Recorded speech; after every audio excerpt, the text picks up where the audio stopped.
Lviv पर रूस के घातक हमले में यूक्रेन के 35 जवान मारे गए। लवीव में अपने शहीदों को श्रद्धांजलि देने के लिए यूक्रेन के लोगों की भीड़ उमड़ पड़ी है। देखिए लवीव से श्वेता सिंह की ये रिपोर्ट।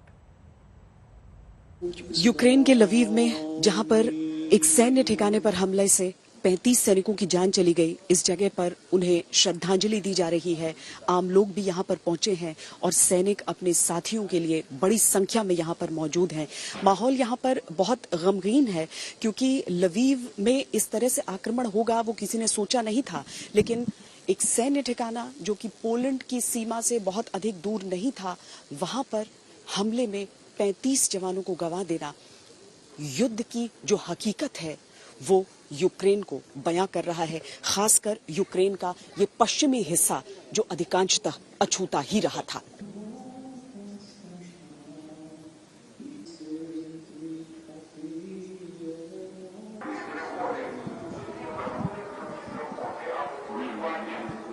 लवीव में भी रह रहकर इस तरह के एयर रेड सायरन्स बढ़ रहे हैं। यहाँ पर आप जो सैनिक हैं उनके लिए श्रद्धांजलि सभा हो रही है, जहां 35 सैनिकों ने लवीव में जान गंवा दी थी। यहाँ पर जितने भी लोग हैं वो लवीव को बढ़ते खतरे को भी समझ रहे हैं। उनके इस श्रद्धांजलि सभा के समापन के साथ ही यहाँ पर ये एयर रेड सायरन्स बजने शुरू हो गए हैं और ये बता रहे हैं कि युद्ध किस तरीके से यूक्रेन के पश्चिमी मोर्चे पे भी पहुंच चुका है। लवीव में भी रह रहकर ये एयर रेड सायरन्स एक के बाद एक बज रहे हैं। इसका सीधा मतलब ये हो जाता है कि जो युद्ध का खतरा है वो इस पश्चिमी मोर्चे तक भी आ रहा है। लेकिन जिस जगह पर हम मौजूद हैं वहां पर इस युद्ध की आहट कैसे पहुंची है वो ऐसे समझिए कि लवीव में जब मिलिट्री स्टेशन पर हमला हुआ 35 सैनिकों की जान गई और आज यहाँ पर वो श्रद्धांजलि सभा हो रही है आयोजित।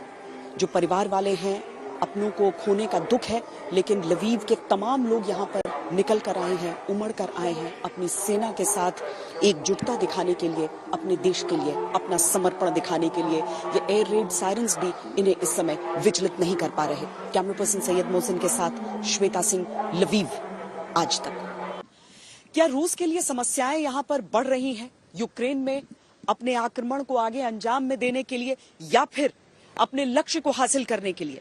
क्या रूस के लिए मुश्किलें इस हद तक बढ़ गई हैं कि वाकई उसके पास केवल 14 दिनों का असलहा बाकी रह गया है? क्योंकि ब्रिटिश रक्षा सूत्रों की तरफ से इस खबर की पुष्टि की जा रही है। और देखिए, ये खबर एक ऐसे समय पर आई है जब चीन से चंद हथियार मांगने की रूस की तरफ से खबरें आम हो रही हैं। हालांकि चीन ने लगातार खुद पर लग रहे आरोपों का खंडन किया है, लेकिन हम आपको बता दें कि जिस तरीके से रूस की सेना आगे बढ़ी, अलग अलग शहरों पर लगातार आक्रमण करती रही, गोला बारूद की कमी अब उसे महसूस हो रही है।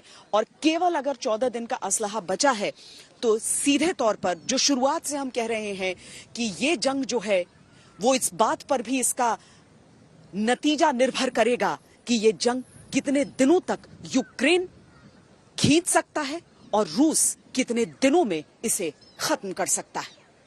कैमरा पर्सन सैयद मोहसिन के साथ श्वेता सिंह, लवीव, आज तक।